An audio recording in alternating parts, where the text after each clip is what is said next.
স্বাধীনতা সার্বভৌমত্ব গণতন্ত্র রক্ষার জন্য একমাত্র বিএনপি ছাড়া কোনো বিকল্প না। সালের যে আমাদের 26শে মার্চ এই দিনে আমাদের যে পাকিস্তানি সেই শাসক শোষকদের বিরুদ্ধে আমাদের সেদিন আমাদের যে বৈষম্য তারা গড়ে তুলেছিল, তাদের বিরুদ্ধে যে মানুষের যে উত্তাল তরঙ্গ সৃষ্টি হয়েছিল, এই আজকের 25শে মার্চ কালো রাত্রিতে কিন্তু যে আমাদের অপারেশন সার্চ লাইন যেটা বলা হচ্ছে নির্বিচারে আমাদের বাংলাদেশি জনগণের উপর নৃশংস নিষ্ঠুরভাবে তারা মানুষ হত্যা করে তারা চেয়েছিল, তারা দাবিয়ে রেখে আমাদেরকে সেখানে গোলাম করে রাখার জন্য তারা সেই অন্যায় অত্যাচার নিপীড়ন নির্যাতন চালিয়েছিল।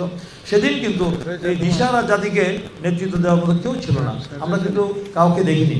আমরা সেখানে কিন্তু যার কথা ছিল তিনি কিন্তু স্বেচ্ছা আত্মসমর্পণ করেছিলেন। তিনি কিন্তু স্বাধীনতার ঘোষণা না দিয়ে তিনি আত্মসমর্পণ করেছিলেন, কারণ তিনি এই চেয়েছিলেন তিনি বাংলাদেশের তিনি স্বাধীনতা চান না, তিনি স্বেচ্ছাচারী ছিলেন, অবিভক্ত পাকিস্তানে তিনি প্রধানমন্ত্রী চেয়েছিলেন, যার জন্য তিনি সেই ঝুঁকি তিনি নেন নাই, তিনি আত্মসমর্পণ করেছিলেন।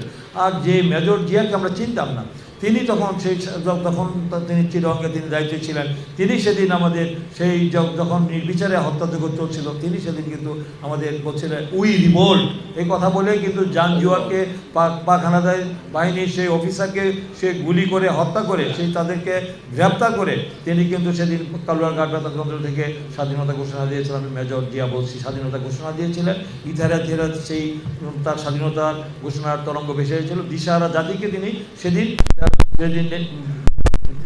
যুদ্ধে ঝাঁপিয়ে পড়ার জন্য জানিয়েছিলেন। তার স্বাধীনতার ঘোষণা শুনে দেশে সকল মানুষ, যুবক, ছাত্র, দেশের সকল শ্রেণী পেশার মানুষ ঝাঁপিয়ে পড়েছিল।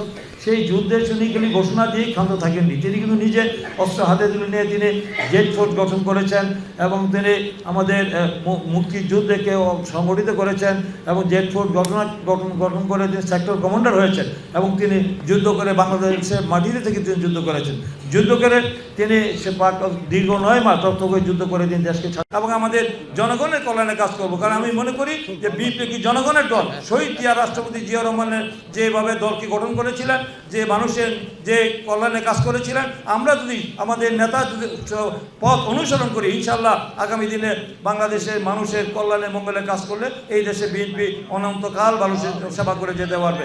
আমরা বলছি যে আমরা মানুষের সেবা করতে চাই, আমরা খেদমত করতে চাই, আমরা শাসক হতে চাই না।